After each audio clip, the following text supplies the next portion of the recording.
ნოემბერში ჩვენ როგორც ნათია ჯანაშიას ინტერესების დამცველმა ადვოკატებმა მიმართეთ სასამართლოს პარტნიორის გარიცხვის მოთხოვნით. ამ შემთხვევაში საქართველოს განათლების ჯგუფის გარიცხვის მოთხოვნით. ამას წინ უძღოდა მთელი რიგი ის პროცესები, რამაც მიგვიყვანა ამ სარჩელის აღძვრამდე.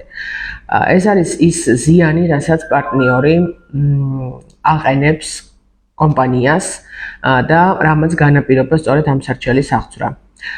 ეს ზიანი გრძელდება, ზიანის მიყენება გრძელდება დღემდე და სწორედ იმიტომ, რომ ეს ზიანი არის რეალური, ეს ზიანი არის დამდგარი და არსებობს კიდევ უფრო დიდი ზიანის მიყენების საფრთხე, მიზანშეწონილად მივიჩნიეთ აღძრული იყო სარჩელი სწორედ დამაზიანებელი პარტნიორის ამ შემთხვევაში საქართველოს განათლების ჯგუფის გარიცხვის პარტნიორობიდან გარიცხვის მოთხოვნით.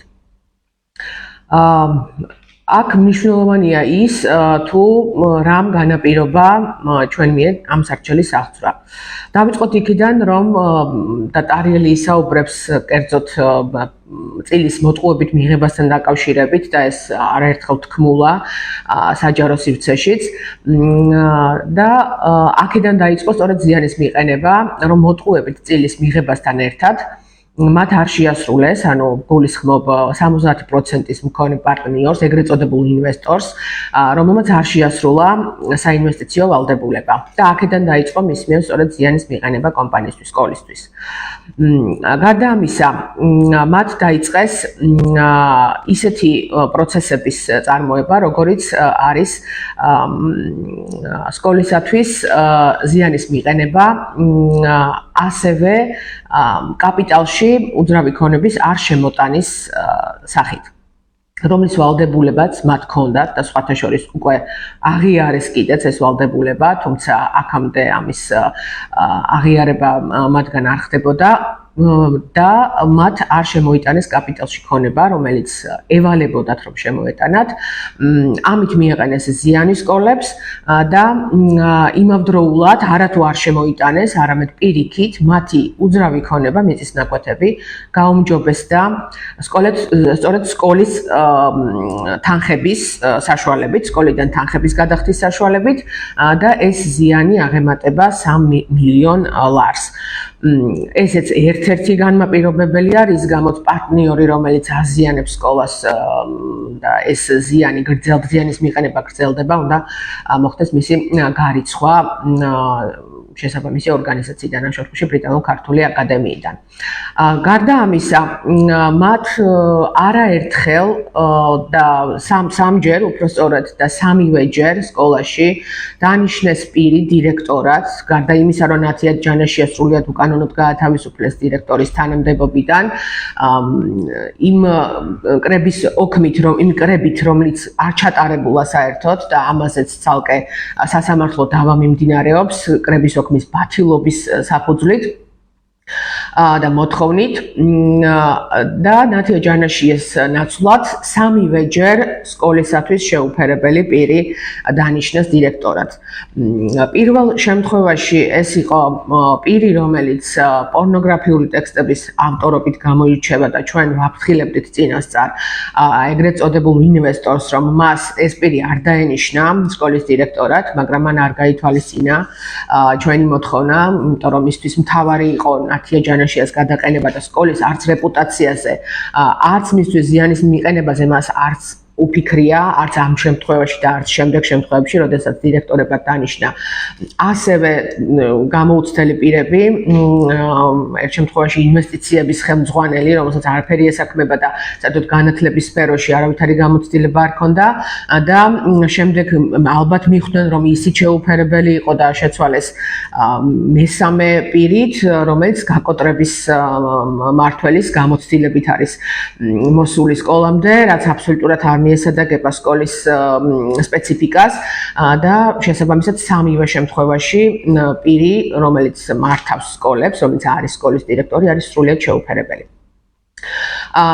ეს რა თქმა უნდა ზიანს აყენებს სკოლის რეპუტაციას, რა თქმა უნდა მოქმედებს მოსწავლეების რაოდენობაზე და ასახვა კიდეც მოსწავლეების რაოდენობაში ამ ყველაფერმა, სწორედ იმან რომ შეუფერებელი დირექტორი მართავს სკოლებს და ვერ მართავს, უпростоრად მართვა არ ქვია ამას და ასევე მნიშვნელოვანია იმის აღნიშვნა, რომ ფინანსური მაჩვენებლები ნამდვილად მეტყველებს ზიანზე, რომელიც სკოლებს ადგება ამ ჯგუფის მიერ უკანონოდ მართვის პირობებში.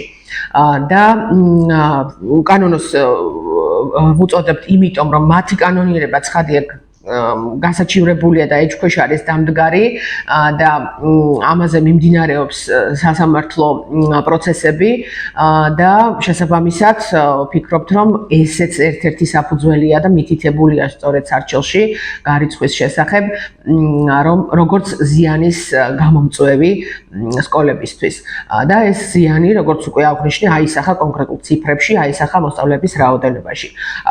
ასევე მნიშვნელოვანია იმ ზიანის აღნიშვნა, რომელიც კვალიფიციური მასწავლებლების გადინებით ადგება სკოლას, სწორედ იქიდან გამომდინარე, რომ მათ სკოლების მართვის სპეციფიკა არ გააჩნიათ და ამ სპეციფიკაში არ აქვთ გამოცდილება. აქედან გამომდინარე იწყებენ გაუმართლებელი ხარჯების გაუმართლებლად შემცირებას. გაუმართლებელი რატომ? იმიტომ რომ თუ ამ ხარჯების შემცირებით ხდება ხარისხის სწავლების ხარისხის გაუარესება, ეს არის ბუნებრივია გაუმართლებელი შემცირება. და სწორედ ამას მოყვა ის პროცესები, რომელიც სკოლიდან მასწავლებლების გადინებასა თუ ბავშვების გადინებასთან არის დაკავშირებული. ხარისხის ვარდნა, რომელიც მათ პირობებში, მათი მართვის პირობებში არის აშკარა და მკაფიო, განაპირობებს სწორედ იმ პროცესებს, რაც არის დაკავშირებული გადინებასთან და შემდეგ აქედან გამომდინარე ზიანთან. შესაბამისად, ზიანი არის მკაფიო და აქედან გამომდინარე, სწორედ იმისათვის, რომ დირექტორმა, უბრალოდ ამ ჯგუფმა აღარ გააგრძელოს სკოლისათვის ზიანის მიყენება, ამიტომ მიზანშეწონილად ჩავთვალეთ მიღებული იყო გადაწყვეტილება მათი გარიცხვის შესახებ და სწორედ ამ მიზნით მივმართეთ სასამართლოს. და კონკრეტულად მათში, ანუ გასაგები რომ იყოს ვიზია საუბარი აჯგუფს. აქ იგულისხმება საქართველოს განათლების ჯგუფი, რომელსაც მართავს საქართველოს კაპიტალი და საქართველოს კაპიტალს ხელმძღვანელობს ირაკლი გილაური და საქართველოს განათლების ჯგუფი დღეის მდგომარეობით არის ბრიტანულ-ქართული აკადემიის 70% მფლობელი პარტნიორი და ვგულისხმობ აი ამ ჯგუფს სწორედ როცა მათ ანუ არ მოიხსენიებ მხოლოდ პარტნიორს, იმიტომ რომ ეს არის დიდი ჯგუფი და შესაბამისად მრავლობითში გამოვიყენებთ, ვინაიდან ეს პროცესები იმართება უფრო ზემოდან, როგორც არის საქართველოს კაპიტალი და მისი ხელმძღვანელი და არ არის მხოლოდ ცალკეული გადაწყვეტილება საქართველოს განათლების ჯგუფის. ხო, მნიშვნელოვანი რაც არის კიდევ ეს სამართლებრივი საკითხია, რომ ჩვენ გვაქვს დაუსწრებელი გადაწყვეტილების მოთხოვნის საფუძველი და მოვითხოვეთ კიდეც, ვინაიდან მეორე მხარემ ჩვენ პროცესში მეორე მხარემ საქართველოს განათლების ჯგუფმა ვერ წარმოადგინა დროულად შესაგებელი კანონით დადგენილი წესით, რაც ითვალისწინებს დაუსწრებელი გადაწყვეტილების მოთხოვნის შესაძლებლობას, ველოდებით ამ გადაწყვეტილებას გონივრულზე უფრო მეტად ჭიანურდება გადაწყვეტილების მიღება სასამართლოს მიერ, რაც ჩვენთვის გაუგებარია რა მიზეზით ხდება, იმიტომ რომ როგორც წესი, როცა არსებობს დაუსწრებელი გადაწყვეტილების მიღების წინაპირობა, სხვა დაუშვათ შემაჯამებელ გადაწყვეტილებასთან შედარებით ეს გადაწყვეტილება შედარებით უფრო ადრე მიიღება და რეალურად სახეზეა ეხლა დაუსწრებელი გადაწყვეტილების მიღების წინაპირობები და იმედი გვაქვს სასამართლოს კეთილგონიერების, რომ დროულად დანიშნავს პროცესს დაუსწრებელი გადაწყვეტილების მიღების შესახებ და შესაბამისად ჩვენი მოთხოვნა დაკმაყოფილდება. ძალიან დიდი იმედი გვაქვს ამის, ვინაიდან ყველა წინაპირობა არსებობს. ამ დავის კონტექსტში რაც ასევე მნიშვნელოვანია არის ის, რომ განსაკუთრებით ამ დავის წამოწყების შემდეგ, გულისხმობ პარტნიორობიდან გარიცხვის დავას, გააქტიურდა ეს ჯგუფი, ანუ ეგრეთ წოდებული ინვესტორის ჯგუფი, გააქტიურდა ძალიან უხეში და მიუღებელი მეთოდებით, როგორიც არის ცრუ ინფორმაციის გავრცელება ნათია ჯანაშიას და დავით ცეცხლაძის მიმართ და მათი რეპუტაციის შემოახავი ინფორმაციის, მათ შორის სკოლის რეპუტაციის შემოახავი ინფორმაციის გავრცელება, ვინაიდან ნათია ჯანაშია და დავით ცეცხლაძე ასოცირდებიან სკოლასთან, მათი სახელების გაჟღერებისას პირველი ასოციაცია სწორედ ბრიტანულ-ქართულ აკადემიასთან არის და ამიტომ ეს, რა თქმა უნდა, ეხება სკოლის საქმიან რეპუტაციასაც და ზიანს აყენებს სკოლის საქმიან რეპუტაციას. და ეს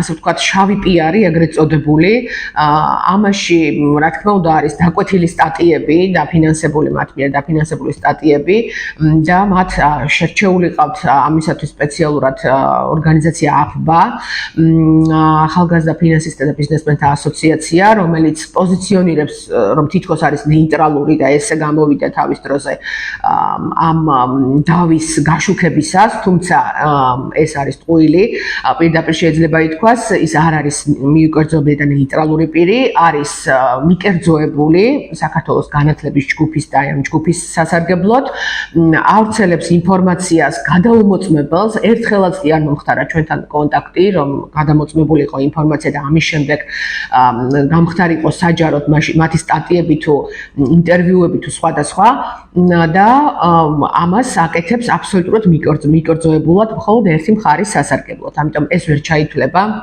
ნეიტრალური ჯგუფის თუ ჟურნალისტის თუ რაც გნებავთ დავარქვათ ინფორმაციის გავრცელებად და ეს არის ცალსახად ნათია ჯანაშიას და დავით ცეცხლაძის დამაზიანებელი და აქედან გამომდინარე სკოლის დამაზიანებელი კამპანია. ჩვენ აქამდე არაერთხელ გქონდა პრესკონფერენცია და არაერთი ინტერვიუ მივეცით იმასთან დაკავშირებით, თუ როგორ თაღლითური გზებით, დანაშაულებრივი გზებით ჩაიგდეს ნათია ჯანაშიას წილი ხელში, ძალიან იაფად და თუ როგორ იყო ცრუ დაპირებები, ეგრეთ წოდებული ინვესტორთა მხრიდან დაპირებები, რომლებიც არ შესრულდა. არაერთი მოტყუების ფაქტთან დაკავშირებით ჩვენ გქონდა საუბარი და არაერთ კითხვას გავეცით პასუხი მთელი ამ თვეების განმავლობაში. ასევე გამოძიებას წარუდგინეთ საკმაოდ ბევრი მნიშვნელოვანი და პირდაპირი ხასიათის კიცებულებები, რომლებითაც ცალსახად და უტყუარად დგინდება, რომ ეგრეთ წოდებულმა ინვესტორებმა ჩაიდინეს სისხლის სამართლის დანაშაული ნათია ჯანაშიას მიმართ და ნათია ჯანაშია აქამდე აუცილებლად უნდა ყოფილიყო ცნობილი დაზარალებულად. ჩვენ ვისაუბრეთ იმასთან დაკავშირებით, რომ იყო რამდენიმე პირობა, რომელიც საერთოდ არ შესრულდა. ერთ-ერთი მთავარი და ყველაზე მნიშვნელოვანი პირობა იყო ტაბახმელას მიწის ნაკვეთების სკოლის კაპიტალში შემოტანასთან დაკავშირებით და ეს უნდა შემოსულიყო შეთანხმებისამებრ ნულოვანი ღირებულებით. აღნიშნული დასტურდება არაერთი მტკიცებულებით, მათ შორის მიმოწერებით, მხარეთა შორის მიმოწერებით, ბიზნეს გეგმით, მოწმეთა მიერ გამოძიების დროს დაფიქსირებული ინფორმაციით და ასე შემდეგ. ეს იყო დაპირება, რომლის შესრულებასაც ინვესტორები, რა თქმა უნდა, არ აპირებდნენ, ეს ყველაფერი იყო წინასწარ განსაზღვრული და დაგეგმილი თაღლითური გეგმის ნაწილი. 3 მილიონ ლარზე მეტი დაიხარჯა ბრიტანულ-ქართული აკადემიის ბიუჯეტიდან იმისათვის, რათა მომზადებულიყო საბუთები აღნიშნული მიწების განაშენიანების რეგულირების გეგმის პროექტის დასამტკიცებლად. აღნიშნული გეგმა დამტკიცდა, თუმცა შემდეგ უარი თქვეს შეთანხმების შესრულებაზე, არ გადმოიტანეს ეს მიწის ნაკვეთები ბრიტანულ-ქართული აკადემიის კაპიტალში, ანუ 3 მილიონ ლარზე მეტი თანხით აქ უკვე სკოლა აზარალეს, ეს კიდევ ცალკე სისხლის სამართლის დანაშაული.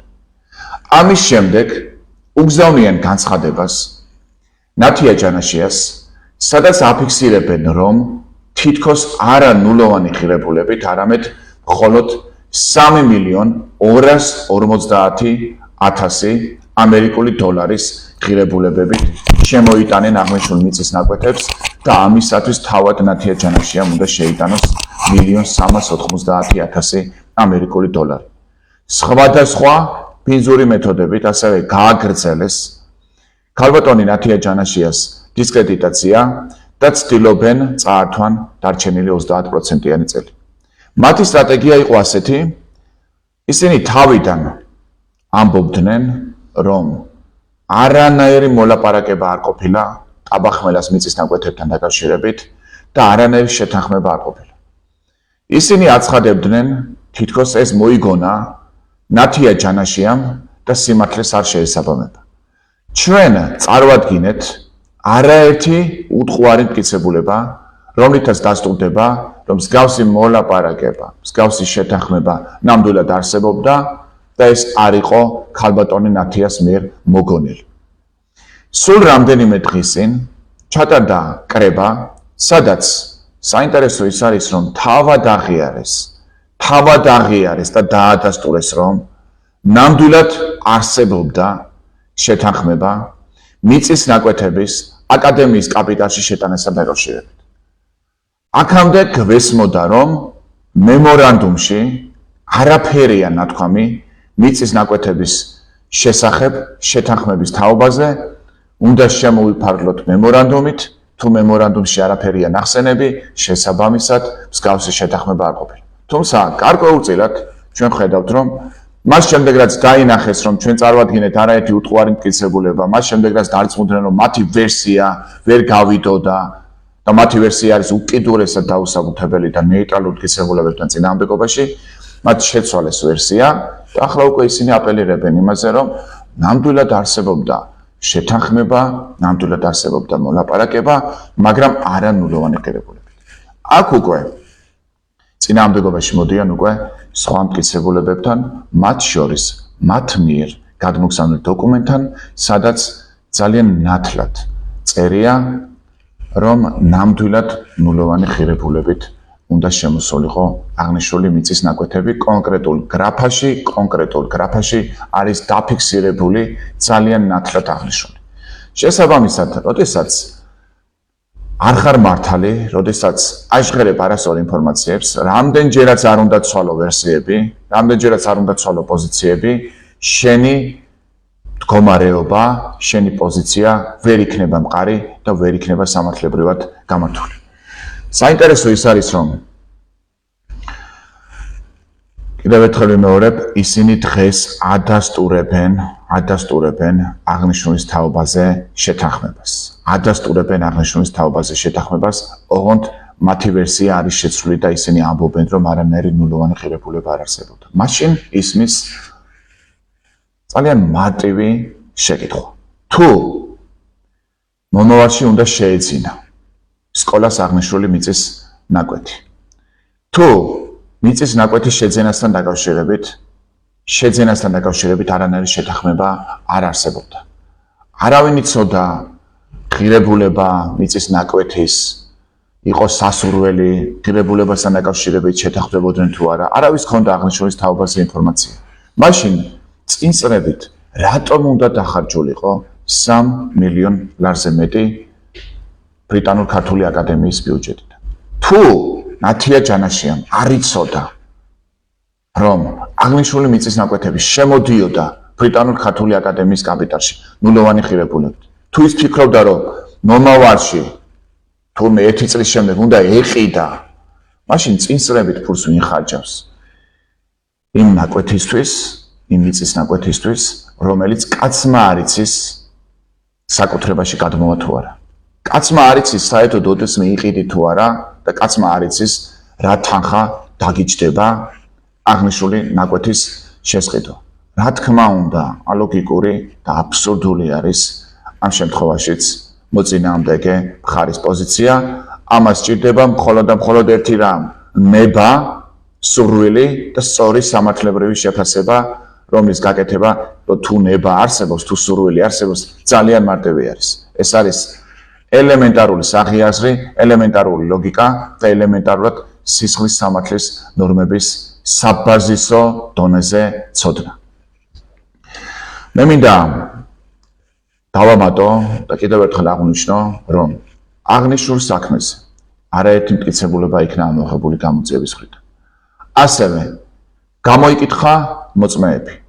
მოწმეთა მიერ გამოძიებისთვის დაფიქსირებული ინფორმაციით ცალსახად დგინდება და სხვა მტკიცებულებებთან ერთად უთხოვარად დასტურდება და მტკიცდება, რომ ნამდვილად არსებობდა შეთანხმება მიწის ნაკვეთთან დაკავშირებით, ნამდვილად არსებობდა შეთანხმება, რომ უნდა შემოსულიყო ნულოვანი ღირებულებით და აღნიშნული სხვა პირობებთან ერთად, სხვა წინა პირობებთან ერთად, რომელიც მოგვიანებით ეგრეთ წოდებულმა ინვესტორებმა არ შეასრულეს, იყო ერთ-ერთი მთავარი საფუძველი იმისა, თუ რატომ დათმო ნათია ჯანაშიამ თავისი 70%-იანი წილი.